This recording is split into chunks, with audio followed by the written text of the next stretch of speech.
Buenas noches a todos, compañeros, compañeras, amigos y amigas del Colegio de Cádiz. Esta noche continuamos con una actividad más del ciclo que nos ocupa todo este año, centrado en la arquitectura y el territorio chino desde el mayor número de perspectivas posibles. Como ya sabéis, hemos intentado, al igual que el año pasado con India, acercarnos a la realidad de la arquitectura y el territorio desde un análisis más completo y más complejo también de la sociedad en la que esa arquitectura tiene lugar. Así es como se entiende, como se puede entender la presencia en este salón de una actividad en el día de hoy centrada en la poesía china, en el poema clásico chino. Una actividad que cuenta para nosotros con el orgullo de ser dictada por una probablemente de las mayores expertas en esta faceta, en la sinología y la poesía china.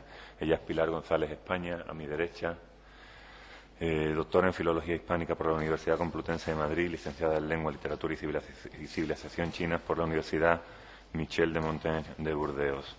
Ella es profesora actualmente de la Universidad Autónoma de Madrid desde 1998, donde imparte docencia en lengua y pensamiento de Asia Oriental. Además de estas labores, ha escrito como poeta distintos textos, ha publicado además algunas traducciones de obras clásicas de la civilización china y por lo tanto es una persona absolutamente oportuna para acercarnos a la estructura filosófica del poema chino, tal y como ha titulado su intervención. En ella va a intentar ofrecernos una visión que derribe de alguna manera esa conciencia que a veces tenemos de la sociedad china y de su cultura como una sociedad de segunda fila o de segundo orden respecto a la civilización japonesa. En ese sentido, ella va a desgranar hoy un poema titulado El albergue del albaricoquero veteado, un poema de la Edad de Oro de la poesía china, en la que, a través de ese acercamiento a este texto concreto, intentará ofrecernos las claves de que nos revelen efectivamente la intensidad y la altura de esa poesía.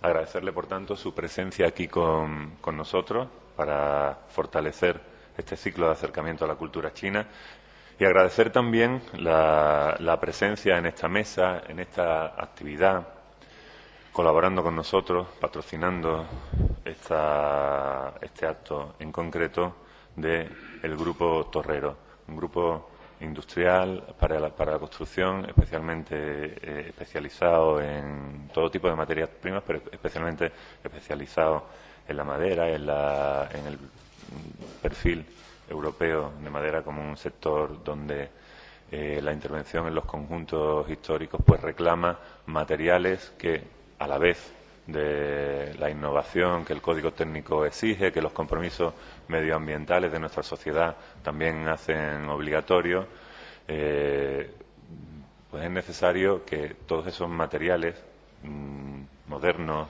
tecnológicos, comprometidos con el medio ambiente, a su vez encuentren un lugar en nuestros conjuntos históricos, con lo cual la madera o la apuesta por la madera como un material adecuado a nuestros conjuntos históricos y a la vez perfectamente adaptable a estos compromisos exigidos tanto por la normativa como por la conciencia social, pues lo hacen o lo convierten al Grupo Torrero en un grupo especialmente comprometido e innovador. Ellos, desde Córdoba, donde tienen su empresa matriz, trabajan actualmente por toda Andalucía y, por lo tanto, en nuestro ámbito cuentan con una especial cercanía. Yo quiero agradecerle a Javier Torrero, a mi izquierda, la presencia aquí de él y de Lorenzo, que nos acompañan en el día de hoy, y por supuesto la presencia, el compromiso de su firma con el colegio, que además se completará con una intervención más técnica dirigida ya a todos, o específicamente a los colegiados, en otra sesión, ¿no? Agradecerle, por tanto, a Javier la participación y pasarle la palabra, por tanto, por si quiere decir algo.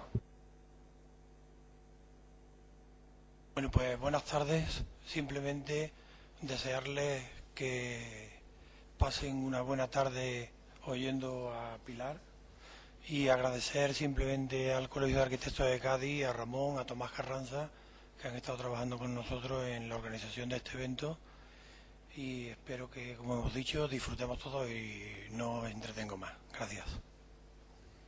Reiterarle las gracias y, sin más, damos paso a la intervención de Pilar.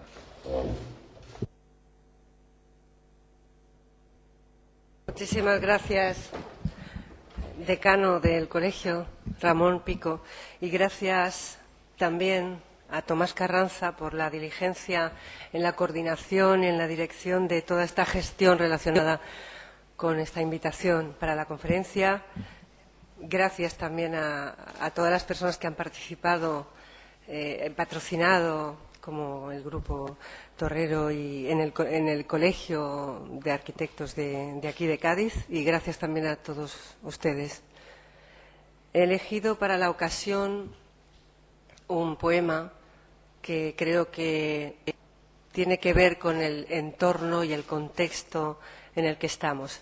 Es un poema que está relacionado con la construcción, de alguna manera, con la construcción de un cierto tipo de casa, es en concreto un albergue en medio de la naturaleza. Así que vamos a empezar un viaje a través de un solo poema de 20 sílabas, apenas 20 sílabas, y a partir de aquí voy a intentar ir analizando, explicando y sacando una especie del entramado de toda la cultura china, porque toda la cultura china, concebida como una especie de macrocosmos, se encuentra repetida en cada pequeño microcosmos. Lo único que no sé cómo empezar con el PowerPoint. Es lo único.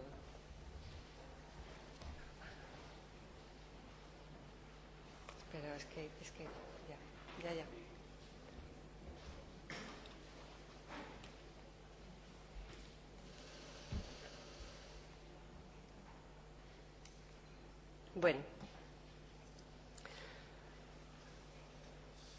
Bueno, espero que no se asusten, e incluso en lo ilegible, en lo que uno no puede comprender ni entender, pues hay signos que se pueden descifrar. Nos podemos detener por un instante en el aspecto, simplemente en el aspecto de esta figura, y parece, en principio, como una especie de puzzle donde todo encaja a la perfección. Es una especie de rectángulo en el que nada sobra ni falta y donde las palabras se corresponden arriba y abajo. Se diría que se trata de una especie de construcción geométrica, pero es un poema. Y los poemas, afortunadamente, pues no son perfectos, ¿no? Tienen aire, tienen vacíos, tienen una especie de zonas o agujeros negros por donde respiran. Para lograr este tipo de figuras tan concentradas, pues es necesario prescindir de muchas cosas. Sobre todo ir a lo esencial, eliminar, por ejemplo, palabras, preposiciones, nexos, signos de puntuación, hacer desaparecer al sujeto del poema, forzar la sintaxis, ajustar perfectamente el ritmo y, además, para que sea bello también es preciso extender brumas, significados ocultos, tejer como hilos, ¿no?, invisibles de araña. Lo que está claro es que es un poema muy breve, Como pueden ver, apenas tiene 20 palabras, 20 sílabas, y por lo tanto tiene una máxima densidad y profundidad. Este tipo de poemas, que se llama chuechu, que es un género poético en sí mismo, se le ha definido como una cápsula poética, ¿no? Como la unidad mínima de un poema. Más pequeño ya no puede darse en la lengua china. Claro que cuantas menos palabras, mayor es su ambigüedad y mayor sus posibilidades significativas. Pero a pesar de estas sencillas y espontáneas deducciones, existen bastantes dificultades. Por ejemplo, el desconocimiento del propio contexto de la historia china, de la historia de la poesía china, falta de claves filosóficas, estéticas, literarias, y es habitual y normal la desorientación del lector, que no sabe por dónde leer y entender un poema chino.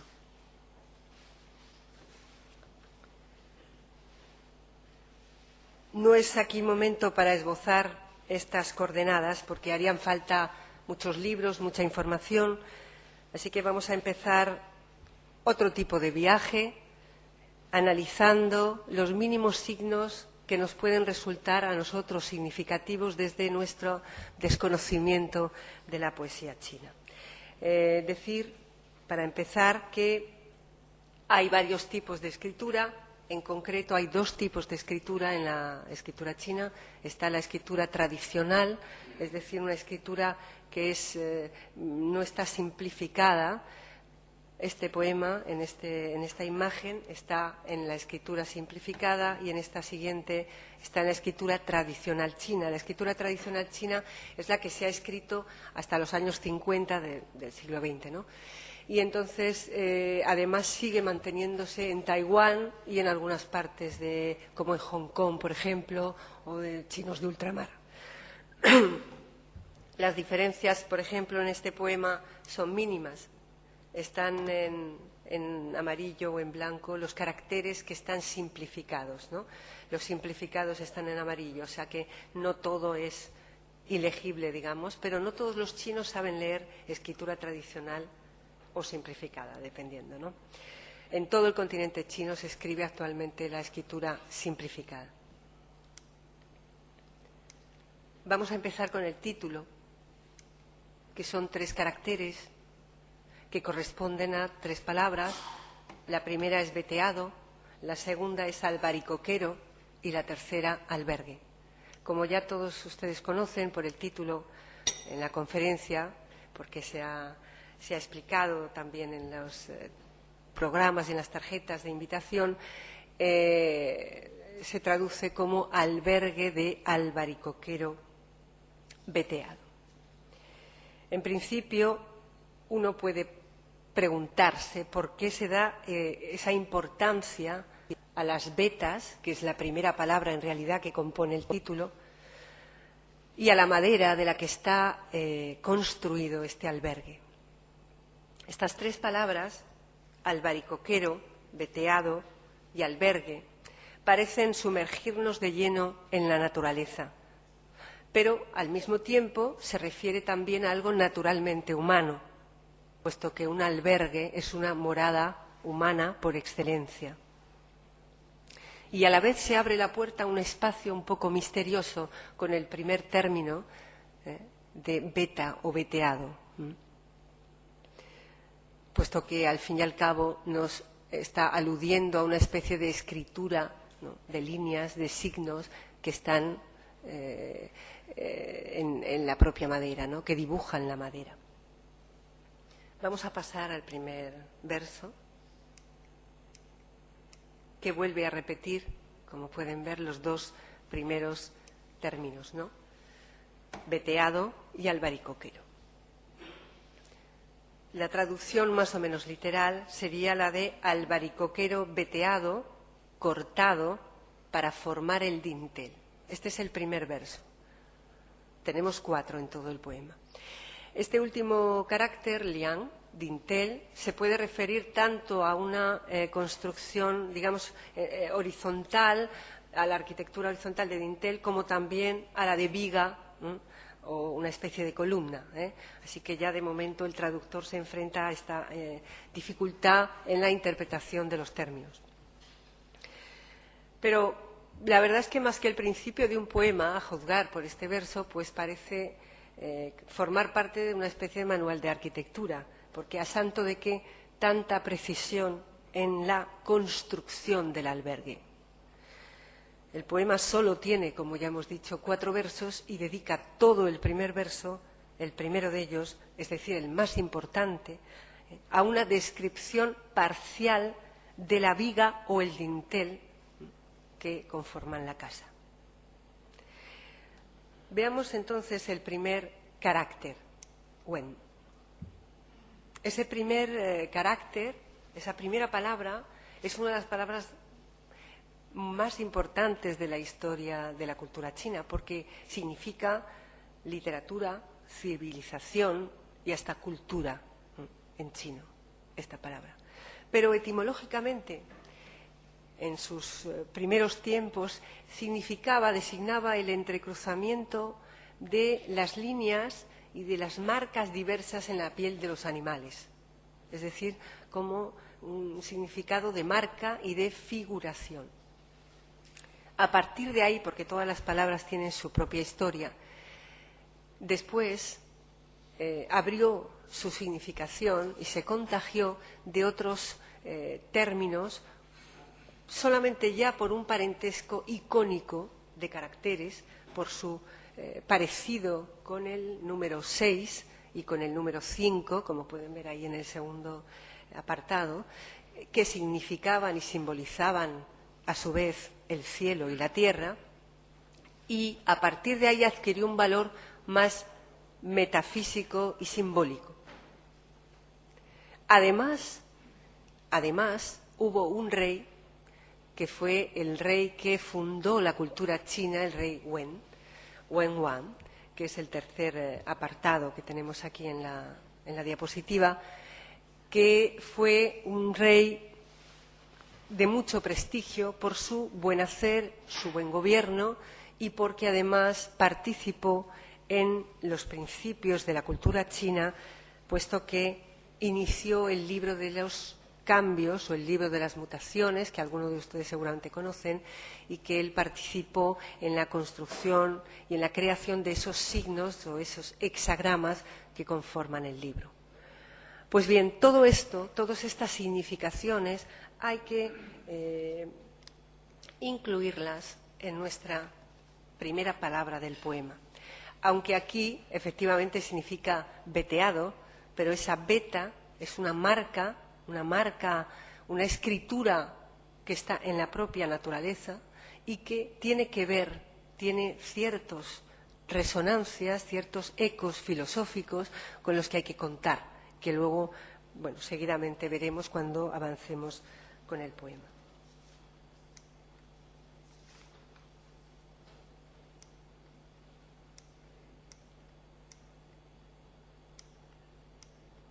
Bueno, este es el segundo verso. Es el segundo verso en el cual se puede traducir así: juncos perfumados, anudados, formando la techumbre. Así que seguimos, evidentemente, con la construcción del albergue. El poema insiste en la arquitectura y nuestros sentidos también comienzan a abrirse, porque lo que antes eran las vetas, que era algo totalmente visual, ahora se ha convertido en algo que es perfumado y oloroso, que es el sentido olfativo. Lo que antes también estaba cortado, porque era la veta, el albaricoquero que estaba cortado para formar el dintel, ahora son los juncos que están atados, justamente lo contrario. Y además se producen unos efectos sintácticos muy interesantes entre el primer verso y el segundo, porque Esas palabras tienen la misma función gramatical y sintáctica en el poema. Así que donde estaba antes el verbo, aparece en una lectura vertical, aparece abajo repitiendo. Donde estaban los sustantivos, igualmente, todo parece como una especie de espejo en el que se repite. El segundo verso repite de alguna manera al primero.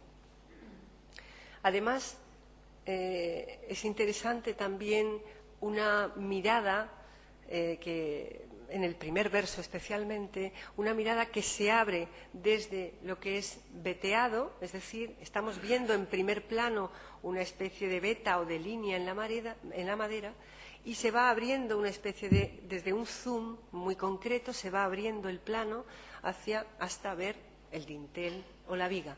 Lo mismo nos va a ocurrir en el segundo verso, en el que lo primero que vamos a sentir es el olor de los juncos, y después se va a convertir en la techumbre, es decir, como un plano cinético. Se le tacha a este autor, a este poeta, que es como si fuera una película de cine.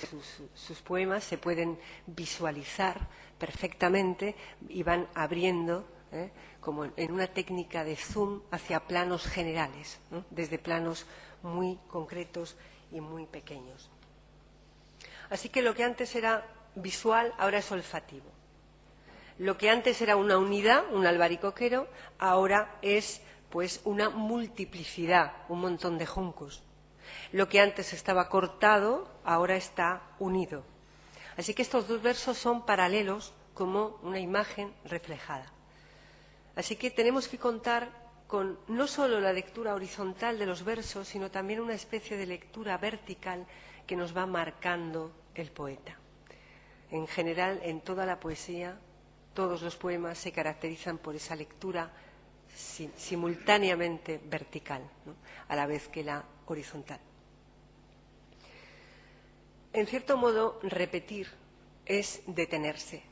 Es decir, el poema, al repetir lo mismo, produce una especie de refuerzo de lo mismo que se había dicho, pero al mismo tiempo, psicológicamente, nos produce una cierta tensión, también una tensión afectiva, porque uno quiere salir de esa repetición. Es como el número 2 que va exigiendo siempre el número 3, ¿no? Así que, de todas formas, antes de continuar, quería simplemente hacer una pequeña digresión para hablar de este fenómeno que es tan importante en la poesía china, que se llama paralelismo, que es el fenómeno que se ha producido y que acabamos de ver entre el primer y segundo verso, en donde, este es otros versos que he elegido para ilustrarlo, en donde los dos versos se repiten perfectamente. Es una de las figuras retóricas más importantes de toda la poesía china, porque desde cualquier plano formal se repiten los elementos de un verso, o por equivalencia o por oposición también, es decir, se pueden complementar. Esto quedaría más o menos así en la traducción, ¿verdad? Quedaría, en la primera parte está en la traducción más o menos carácter por carácter, y en la segunda línea está la traducción literal de esos versos. Así que aquí también se produce un paralelismo perfecto. En los estudiosos, en la tradición china y también en la tradición occidental, pero especialmente en la tradición china, hablan de que el paralelismo que se produce en la poesía china, que se produce en prácticamente toda la poesía clásica, desde el primer libro de las Odas, terminado de componer en el siglo II antes de nuestra era. Es el primer libro de poemas que existe de la historia de la poesía china y que ha tenido varios siglos de composición y de edición. Pues bien, en esta obra ese paralelismo ya estaba presente, es decir, los primeros poemas de la historia de la cultura china. Así que muchos teóricos hablan de que el paralelismo es algo tan natural a la poesía como que el hombre tenga dos brazos o dos piernas, como que es algo inherente a la propia poesía. Ahora bien, este paralelismo se produce solo, por supuesto, en algunas partes del poema, porque si no sería una situación muy claustrofóbica y muy angustiosa. Este paralelismo se produce para que después haya y exista una liberación del poema. Vamos a seguir entonces.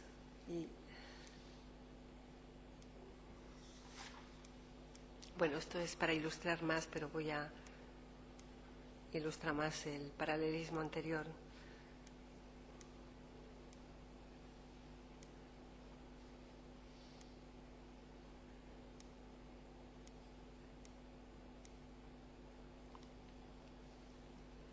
Este es el tercer verso, lo que se llama en la tradición china el tercer verso o el tercer dístico, se le llama el giro, es decir, y lo definen así con una metáfora, el rayo que quiebra la montaña. Así que para la tradición china, en el tercer verso es cuando se produce y se provoca la emoción en el lector. Y es donde brotan, y cuando brotan, los sentimientos más profundos. De repente, como pueden observar, ya hemos salido de la detención del poema, de la repetición del poema. De repente la sintaxis empieza a fluir de alguna manera. El tercer verso está traducido así: no sé si la nube entre el tejado, dejando a un lado los problemas que puede haber de interpretación de este verso, que son bastantes, pero como vemos, parece que este verso ya empieza a fluir la sintaxis y además exige otro verso para que se culmine. Es decir, aquí no se ha acabado todavía el mensaje, porque no sé si la nube entre el tejado, nos falta todavía otro verso. Así que ya de momento se nos avanza que el tercero y cuarto verso están encadenados, ¿no?, y están subordinados. Así que lo que antes era una yuxtaposición entre dos versos sueltos que se repetían, ahora es una subordinación entre dos versos que se encadenan.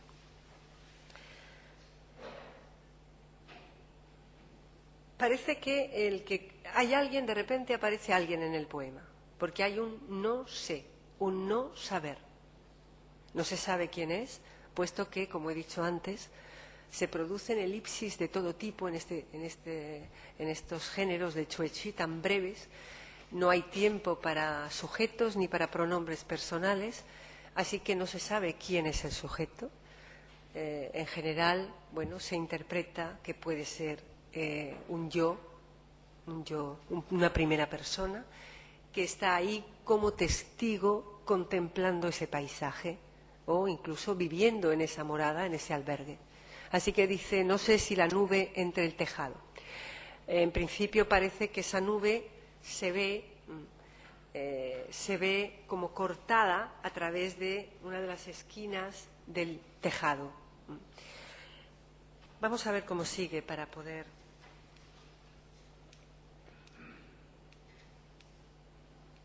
Dice, no sé si la nube entre el tejado irá o provocará, irá para provocar, para hacer lluvia entre los hombres, para provocar la lluvia entre los hombres.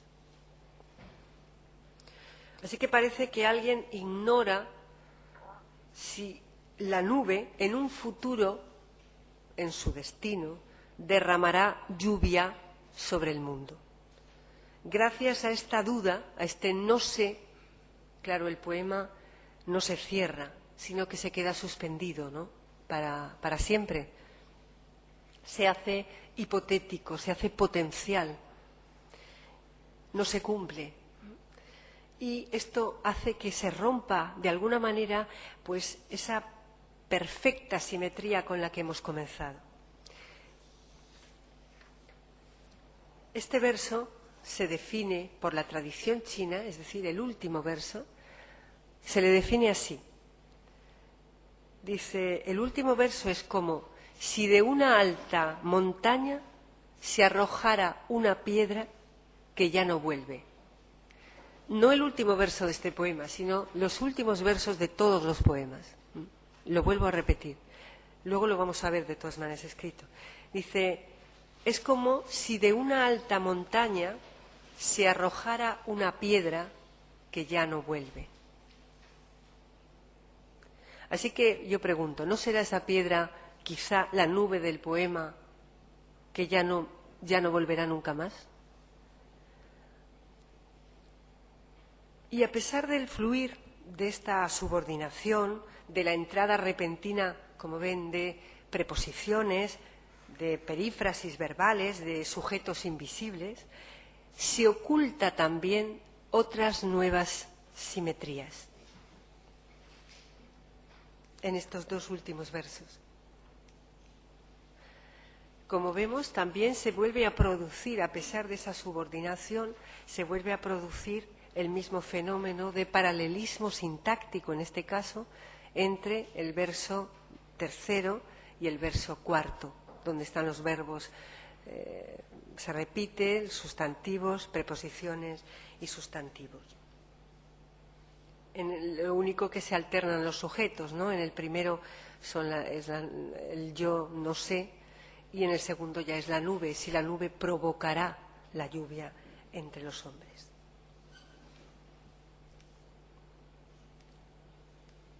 Vamos a ver cómo suena,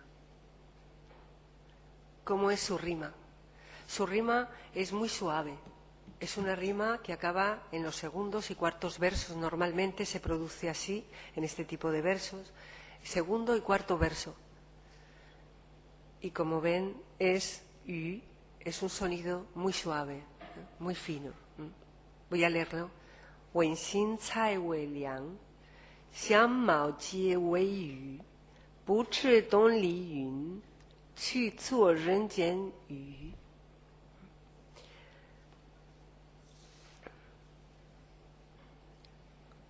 Pero, según vamos viendo,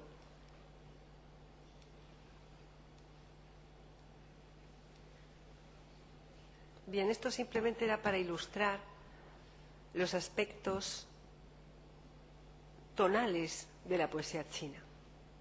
Ya saben que es una lengua tonal y que esos tonos son distintivos, rasgos distintivos, es decir, que una misma palabra con diferentes tonos pues tiene diferentes significados, ¿no? Así que ese rasgo tonal es distintivo. Pues bien, en la poesía china todo se reduce más o menos como en la prosodia latina a largas y breves, una especie que se podría comparar con las largas y breves, ¿eh? Esto se le ha venido a llamar como el zepin, que es así como se llaman.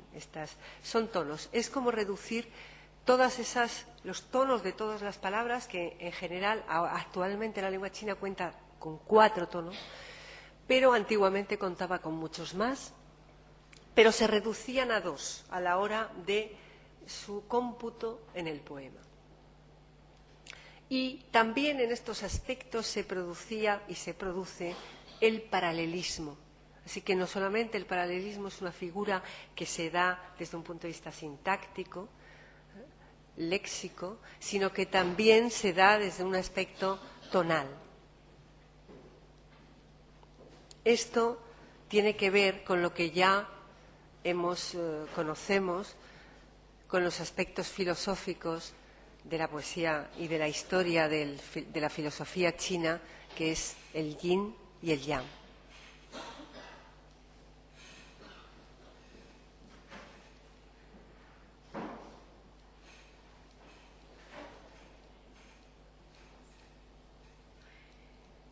Bueno, simplemente para que vean la geometría que se produce desde un aspecto tonal y que soporta la melodía de la poesía china, donde se producen muchas oposiciones entre muchísimos versos. Estos son esquemas prosódicos de un cierto tipo de versos, donde todo está medido desde un punto de vista melódico, ¿no?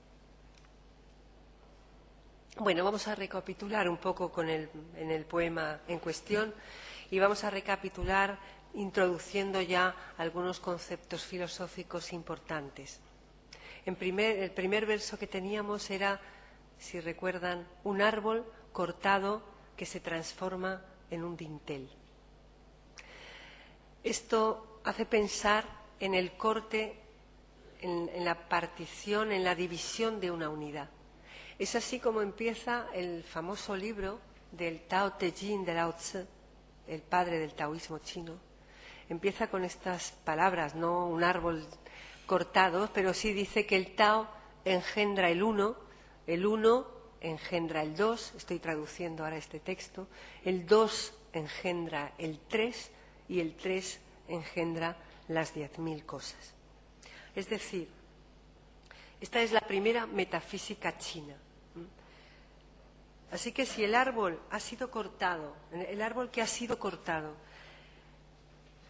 se ha producido ya una primera intervención humana en ese árbol, porque alguien lo ha cortado, ¿no? Así que es alguien que desea integrarse en la naturaleza y vivir allí. Es alguien que va a construir su propio albergue. Así que la madera del árbol deja ver su misterio. Las vetas, una especie de mágica escritura natural. Y el hombre lo contempla sin descifrarlo, simplemente está allí con sus sentidos abiertos. El creador, el poeta, o el verdadero hombre, desde un punto de vista filosófico, que es el santo, o el poeta también, solo debe observar esas líneas, o sea, esas vetas que parecen caminos o mensajes. Pero ¿qué dicen esos caminos? Bueno, la naturaleza no sabe nada porque no puede decir nada, solo es y está continuamente siendo, cambiando y transformándose, siguiendo los ciclos repetidos de las estaciones, sensible a cualquier alteración, a cualquier sonido, a cualquier repentino soplo del viento, a una luz. Así que lo único fijo y real es el cambio, la transformación. Y esa es una ley, es la ley primordial, la ley del cambio en la historia del pensamiento chino.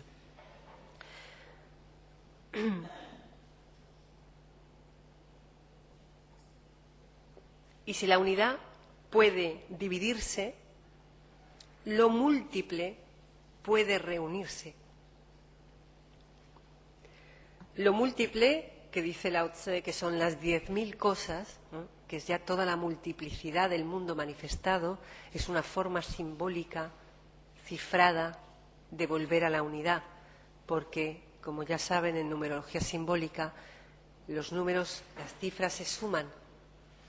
Así que la unidad de 10.000, que es una unidad china, una unidad de medida, 10.000, al sumar sus cifras vuelve a dar el 1. Así que desde la multiplicidad volvemos entonces a la unidad.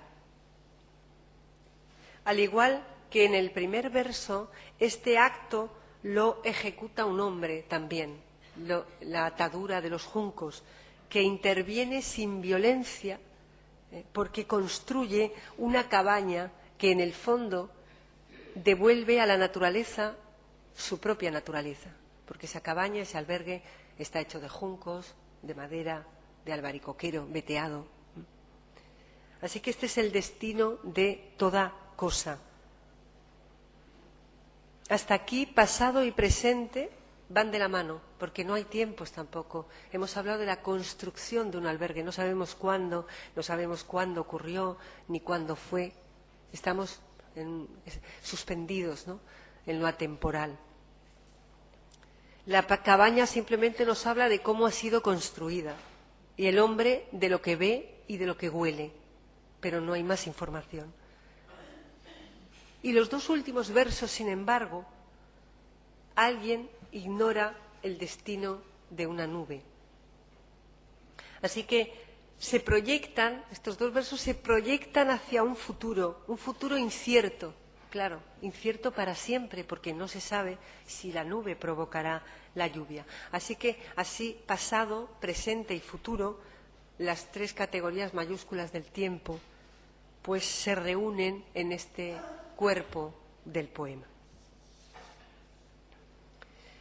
Y de nuevo vuelve la unidad, porque ya no se trata de un árbol, sino de una condensación difusa, sin forma definida, que es la nube, que en la estética china la nube está asociada al vacío, es decir, a un estado intermedio entre dos polos opuestos, antinómicos, o sea, el yin y el yang. Tiene montaña por las formas de las nubes y tiene agua por su contenido. Así que esta nube etérea de la que nos habla el poeta es insustancial, viaja y flota por el mundo al igual que el tiempo y su devenir.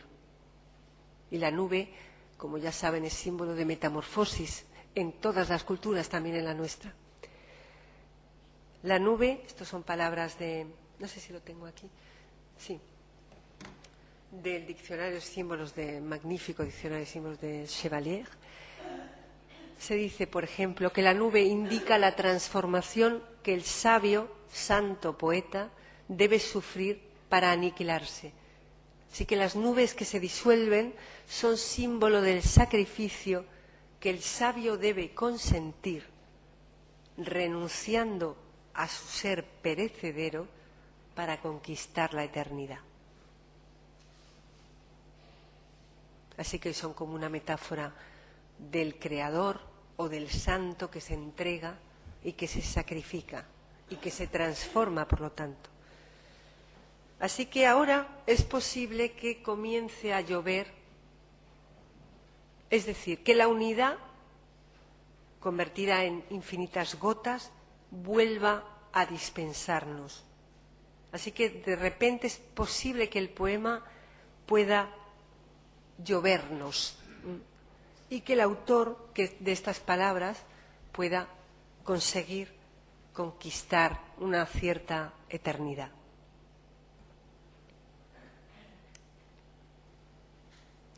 Bueno, para terminar, quería ilustrar simplemente las estructuras tradicionales de los poemas, del poema chino. Esta es una de las descripciones más clásicas y oficiales de la estructura del poema. La voy a pasar bastante rápida. Como ven, en un primer momento hablan del inicio del poema, que sería el comienzo o la introducción del tema. En un segundo verso, el que sostiene y refuerza el tema. En un tercer verso, la transición del tema. Y en el cuarto, el clímax o final del tema. Esta es la descripción, la definición más clásica de la estructura tradicional de este tipo de verso. Y ahora les voy a enseñar una, de la cual ya he avanzado algunas cosas, que la compara al poema con un dragón. Y entonces habla de cómo el primer verso, o incluso el primer dístico, dependiendo de qué tipo de poema sea, si es de 4 versos o de 8, el primer verso se correspondería con la cabeza de un dragón. Ahora vamos a ver por qué. El segundo, con la boca del dragón. El tercero, con el cuello del dragón. Y el cuarto, con la cola del dragón. En el primero se describe así. Dice el primer verso, lo que ocurre en el primer verso o en el primer dístico es que un fuerte viento comienza a mover gigantes olas que tocan el cielo. Millones de gaviotas vuelan de repente hacia el mar. El dragón asustado quiere huir. Significa que se abre el tema, se introduce.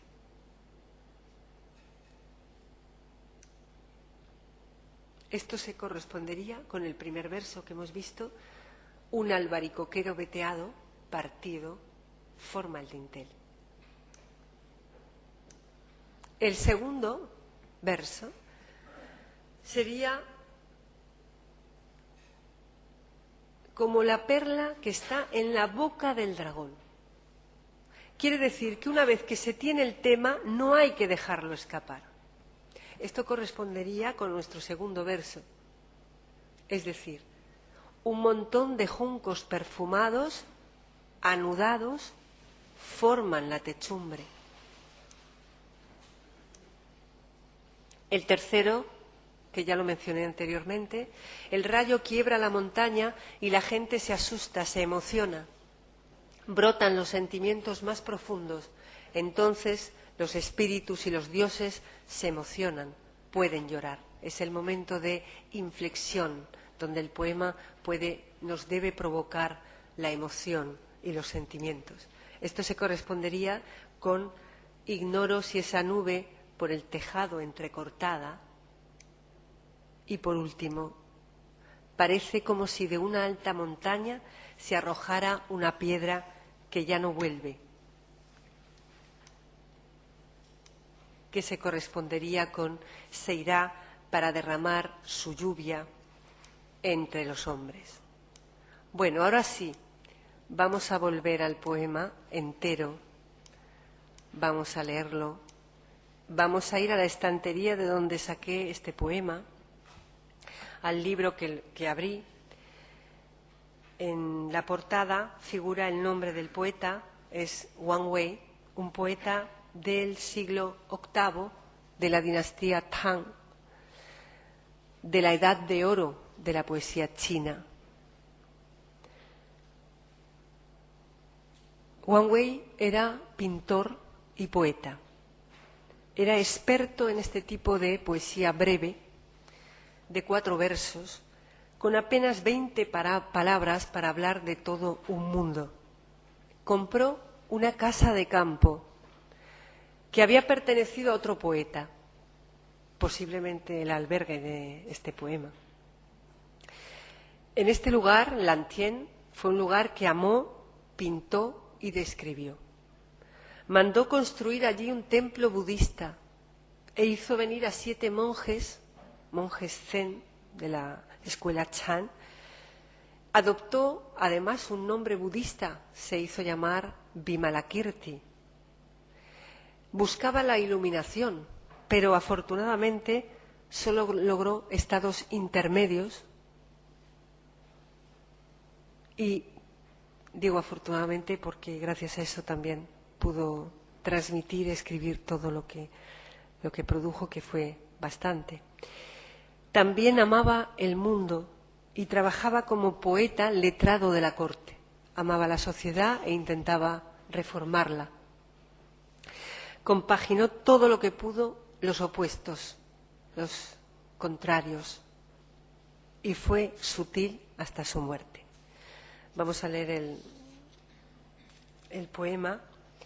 Y bueno, Tomás Carranza me pidió muy especialmente para este evento que recitara algunos poemas de poetas chinos en español, por supuesto.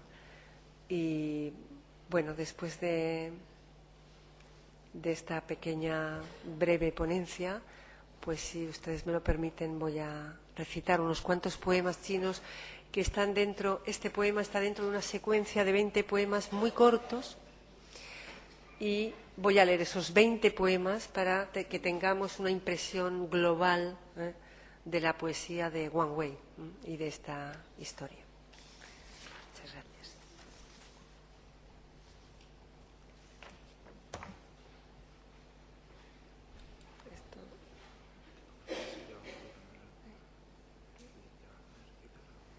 Sí, voy a poner ya me pongo. Voy a ver, pero vamos a, ¿esto me lo puedes quitar? Que no aparezca nada o el poema mejor, un poema, el primero.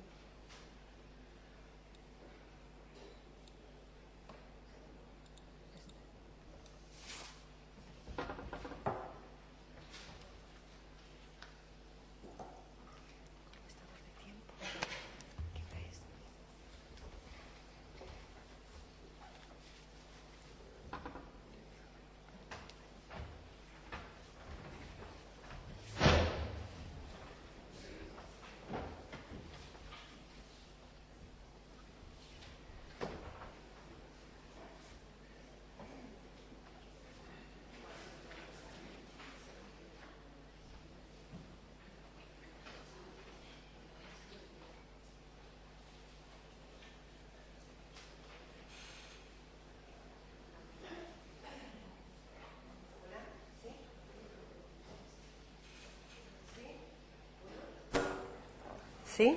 Sí. Va bien.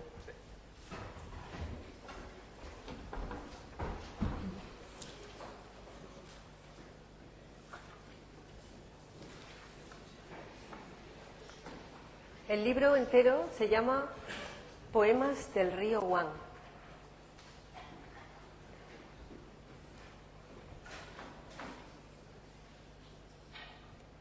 Vaguada de la muralla Meng.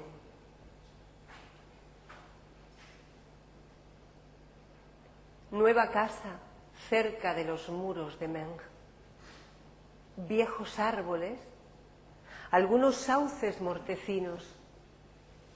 Me pregunto, ¿quién habitará este lugar después de mí? Por el que ya lo habitó, inútil es la tristeza. Cumbre del Huazi.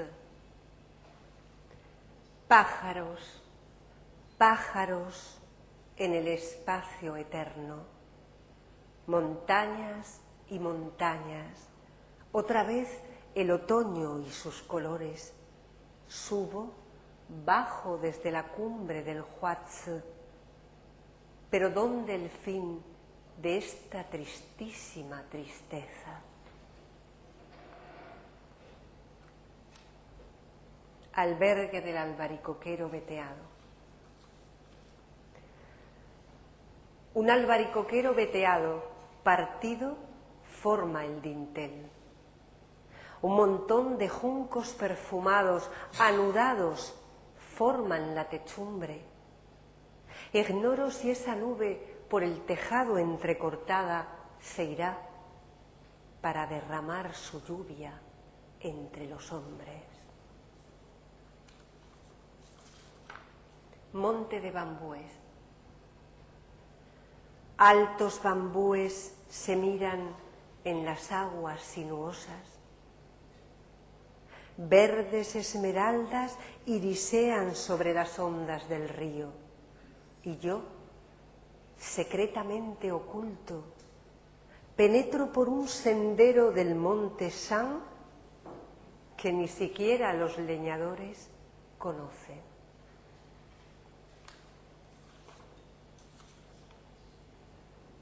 Coto de ciervos. Montaña vacía. No se ve a nadie.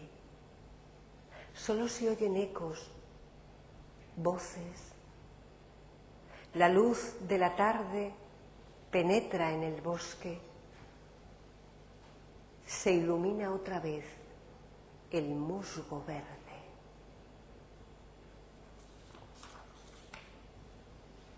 Cercado de las magnolias. Monte otoñal que retiene la luz vespertina. Pájaros en vuelo hacia otros pájaros. Centelleos esmeraldas. No hay sitio para las brumas de la tarde.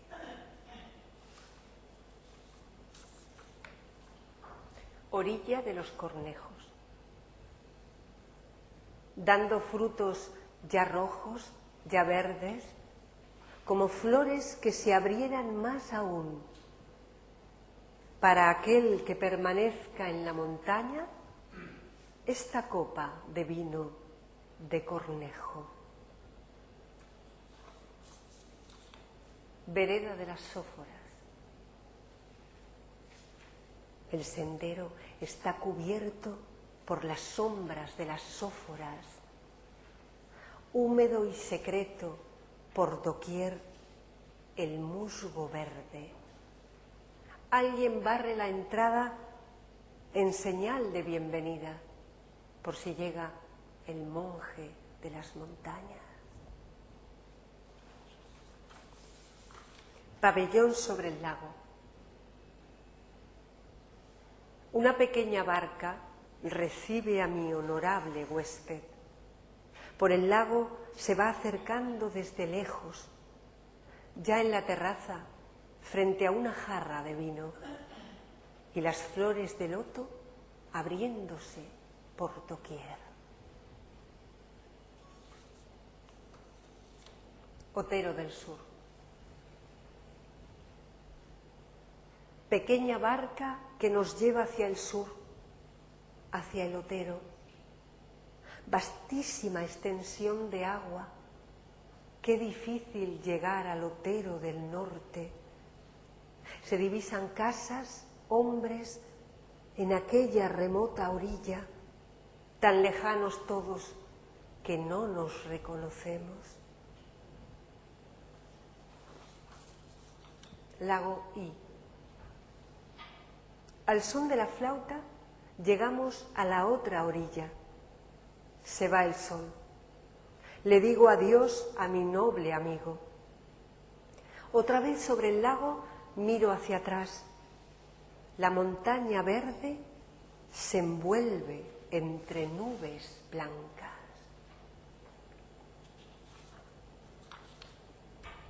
Olas de sauces. En hileras distintas se suceden los árboles magníficos. Sus sombras invertidas traspasan las ondas cristalinas, no como en los canales de palacio, donde el viento de primavera entristece todas las despedidas.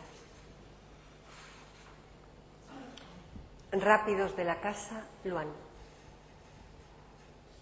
Otoño, lluvia, silba, silba el viento. Del torrente, aguas y piedras se precipitan, brincan violentas, chocan las olas.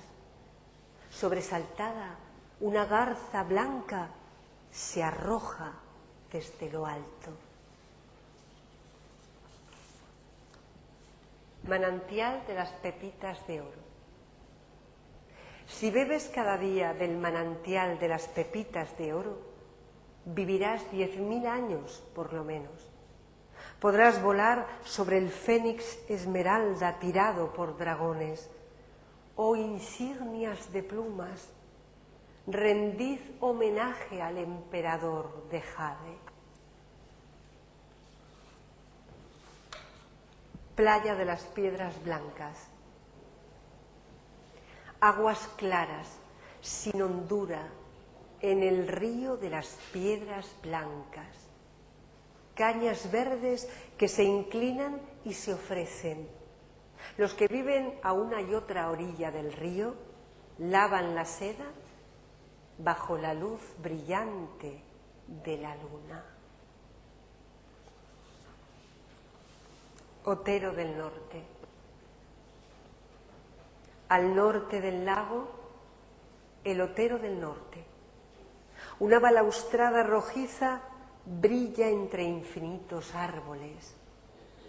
Sinuosas las aguas fluyen al sur, destellan y se apagan al final del bosque verde.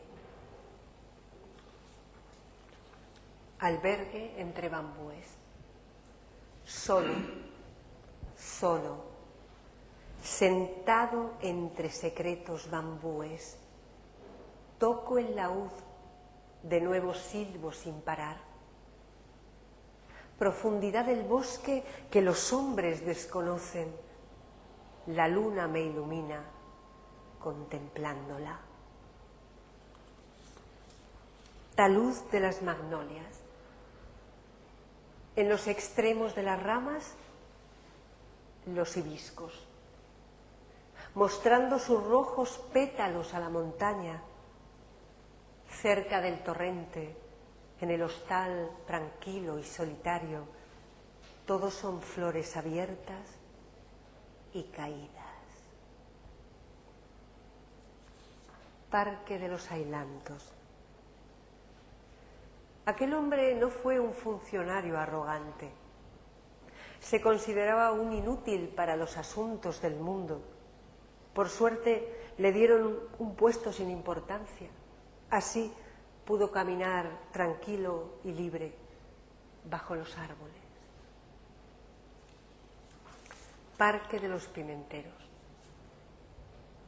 Una copa de casia para recibir a la princesa. un ramo de malvas perfumadas para ofrecer a la bella dama, néctar de pimienta sobre la estera de jade, y que el príncipe de las nubes descienda. Muchas gracias.